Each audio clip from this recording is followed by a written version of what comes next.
Tim Burns.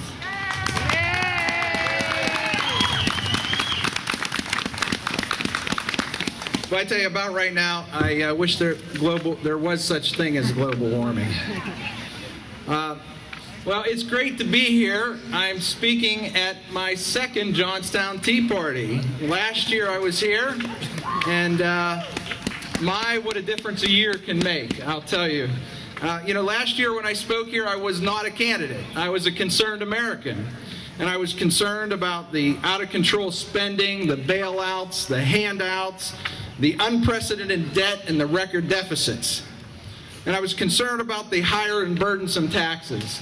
And any of you that know me know that the attack ads that you've seen recently saying that I'm for higher taxes are absolutely, positively untrue. In fact, early in my campaign, I signed the Taxpayer Protection Pledge, which promises that I would never vote for a tax increase whatsoever. So, just to set the record straight. But like I said, last year at this time I was yet a candidate, but it was this movement, this same movement that motivated a nation of patriots to get involved for the first time, with tea parties like this that motivated me to run for Congress. And as I look back at all the reasons I decided to enter this race, have things in Washington gotten better over this last year? No. We continue to watch Pelosi's agenda of the government takeover of our industries, the government arrogance, the blatant disregard for the will of the people. But something is different this year. Last year, the Tea Parties were just getting started. The patriot groups were merely an idea. This year, we are bigger, we are better, we are more organized, we are more energized, and we are not going to let Pelosi and Obama destroy this country. Let me ask you, do you believe we should continue to spend away our children's future? No. Do you believe we should give amnesty to illegal aliens? No. Do you believe we should be afraid to call the war on terror exactly that? No. Do you believe that we should be afraid to use the term Islamic extremist? No. Do you believe that we should tell our enemies that we are no longer going to use nuclear weapons? No. Do you believe that we should turn over the greatest health care system in the world to Pelosi and her friends in Washington? No. Well, I don't either. America is the greatest country on the face of the earth. But America is not just the greatest country in the world. It is also the greatest country in the history of all mankind. In America's short... That's right. In America's short lifespan, we have been responsible for more innovation, inventions, and discoveries than the rest of the world combined. Right.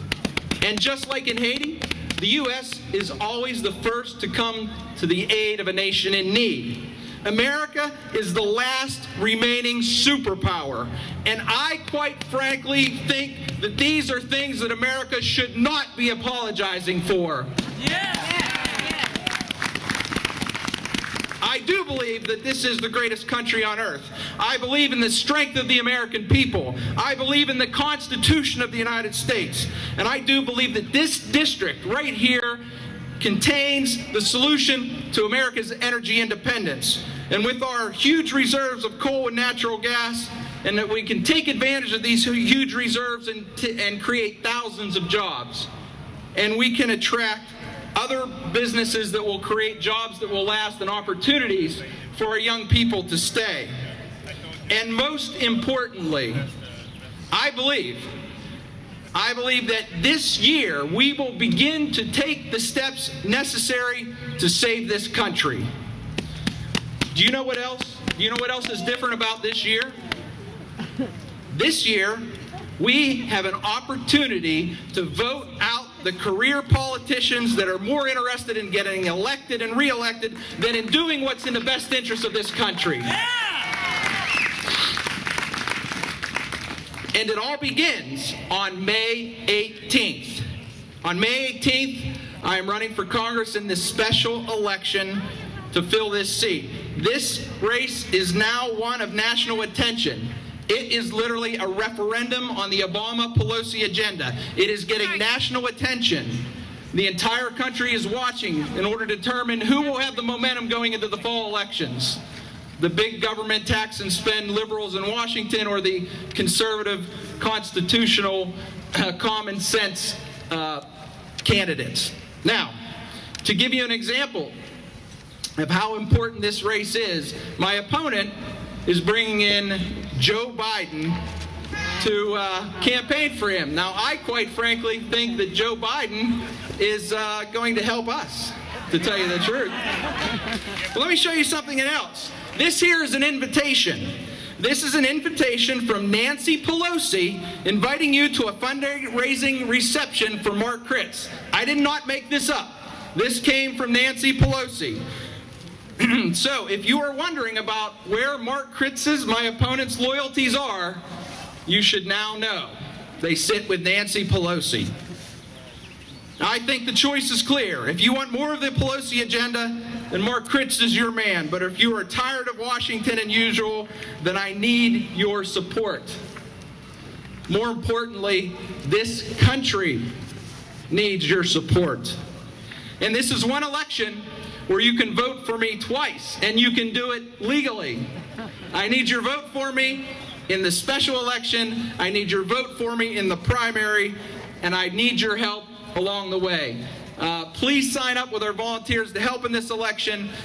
You can help knock on doors, make phone calls, because I know we can take back this country, but it starts right here with patriots like you that are dedicated enough to stay here in the cold and the rain to tell these elected officials that you are not going to take it anymore. And one final announcement, we're having a post-Tea Party phone bank at 450 Lorraine Avenue if anybody wants to get started now. God bless you. Thank you so much. This is the reason why we will take this country back this year.